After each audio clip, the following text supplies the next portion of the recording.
quite a few on the market that are aimed at a pagan audience and written from that perspective. What this book is meant to be is a text for pagans focusing on the older understanding of fairies while still seeing them as a part of our very modern world. It focuses largely on the Celtic fairies and, to some degree, closely related cultures with similar fairy beliefs. But fairies can be found around the world and in every culture, as far as I know. It would be impossible, though, to discuss every fairy from every culture in any depth in a single book, so instead, this book will aim at offering a deeper view with a specific focus. As we begin, it is probably best to be clear that if you are expecting friendly little flower fairies or ephemeral nature spirits, this book is not going to give you what you are looking for.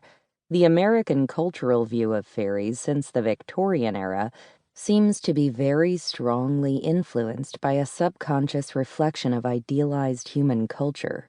Prior to that time, we see a widespread, real belief in the good people as a force to be respected and feared, propitiated, and protected against. But starting around the Victorian period, we see an increasing cultural diminishment of the fae into cute, winged children and nature sprites, essentially harmless and entirely pleasant. They become the province of children and a thoroughly domesticated garden.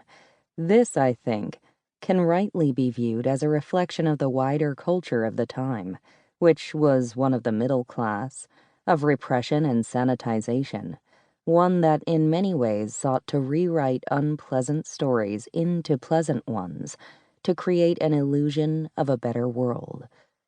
And today's pop culture fairies also reflect aspects of our culture, shifting into sprightly little eco-warriors who show up to impotently bemoan the modern human destruction of the environment, as if we haven't been merrily clear-cutting entire countries and driving species to extinction for millennia.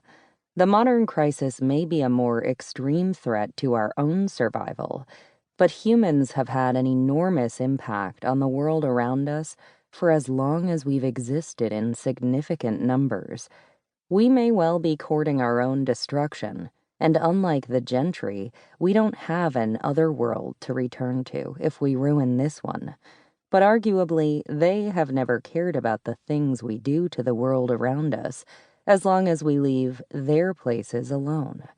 While there would seem to be no reason for themselves to suddenly and inexplicably turn to warning us about saving our environment, it nicely reflects our own contemporary socio-environmental concerns.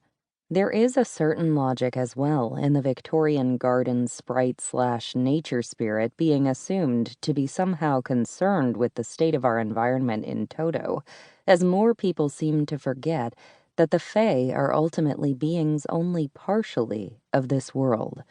And also, more people forget that we and our survival are actually inconsequential to most things that aren't us.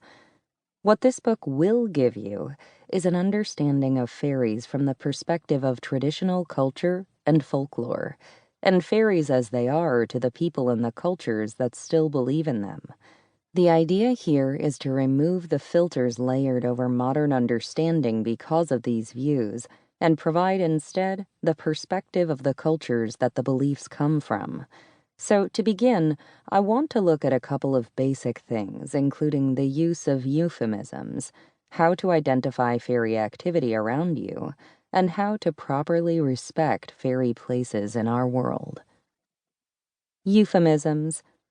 I realize at this point I've already used the word fairy numerous times, but it's actually considered unwise to say that word aloud, lest it attract their attention in a negative way.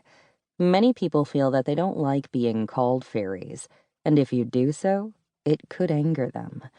To provide some perspective, there was even a running joke on a recent sacred sites tour of Ireland I did that no one should say the other F word. And I know people who avoid the word entirely. Instead of saying fairy, there is a long-standing tradition of using euphemisms, with the idea that calling them a name that is by its nature positive will remind them of